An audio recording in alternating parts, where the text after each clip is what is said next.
Manding. This is called Manding. So Manding means just calm, polite behavior.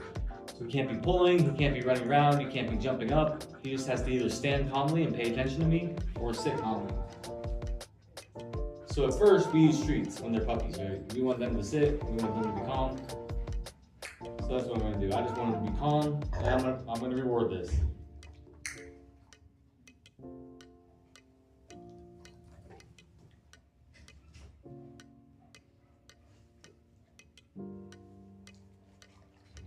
And you can either do it in a sitting position or a down position.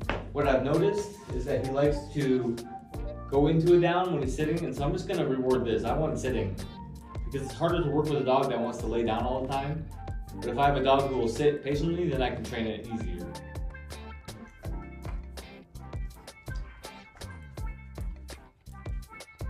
So right now he's scratching himself. He's a little confused. He doesn't really know what's going on. The scratching means he's unsure. So I'm just going to support him and help him. Good. And for this, I've worked distance, and so you can move around the room now, and he'll stay.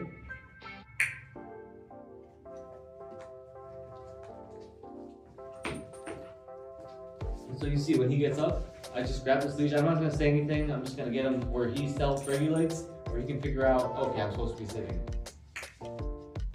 And then I'm going to reward when he sits there for a second. I'm not going to reward it right away, because then what the action I'm going to get, the behavior I'm going to get is sit, stand up, I get fed. I just want him to sit, and I want him to sit patiently. And so this behavior that I'm getting right now, I'm going to reward. Now I can stop marking, because now I'm just rewarding him for duration.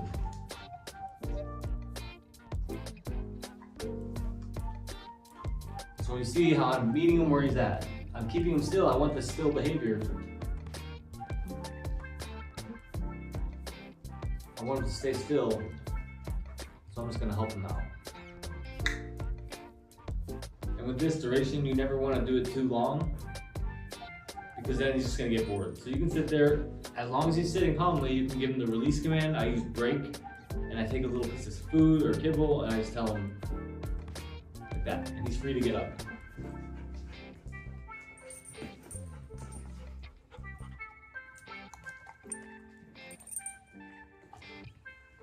And then I'll bring him back, and he can sit and wait. And we're going to start incorporating a hand sign for stay. So I'll use this for now. If you want to change it to this, then we can. I find this easy because you can put kibble in your hand, and they're going to look at it. So they're seeing the hand sign, and they know that a treat's coming. I call it a promise. So they know as long as they sit, they get that treat. And so he's looking at my hand sign now, right? And eventually we're going to take that kibble out, but he's still going to see that hand sign.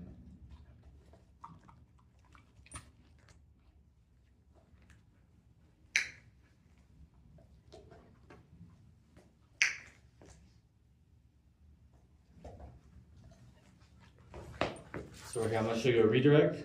A redirect is we use nope, not no, it's nope, and then you immediately tell him the cue that you want. So say if you want him to sit and he doesn't sit and he does something else, you can tell him nope and put it right back, and he has to learn that nope means he did it wrong, but we're going to show him the right way. So it's called a redirect. Whatever behavior you don't want, you've got to take it away from him and show him the correct behavior.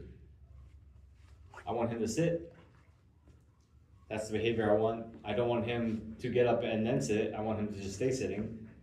And so I'm going to reward this behavior. It's all about timing.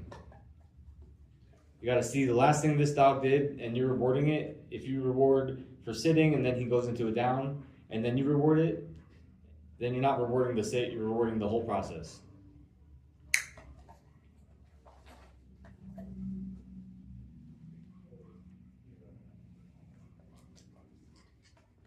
So no food, right?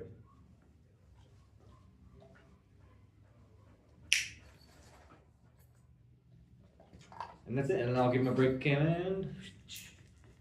And now he's learning duration. He's learning how to stay, and we're going to